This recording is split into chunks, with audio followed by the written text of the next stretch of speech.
Birinci Dünya Savaşı. Pasinler cephesi cehennem yerine dönmüş, her yere top mermisi yağıyor. Ama siperlerin en önünde, atının üzerinde inanılmaz bir adam var. Bediüzzaman Hazretleri, o kıyamet gününde bile atının üzerinde sakince Kur'an tefsiri yazdırıyordu. Yanındaki katibi, Molla Habib, yakına düşen bir bombayla irkildi, kalemi bıraktı. Gözleri korkuyla, "Üstadım can derdindeyiz, sırası mı?" der gibi bakıyordu.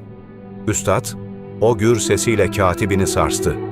"Yaz kardeşim, Kur'an'ın bu hakikatlerine asıl şimdi ihtiyaç var. Belki bir daha fırsat bulamayız." O gün at üstünde hem kılıç salladı hem kalem tuttu.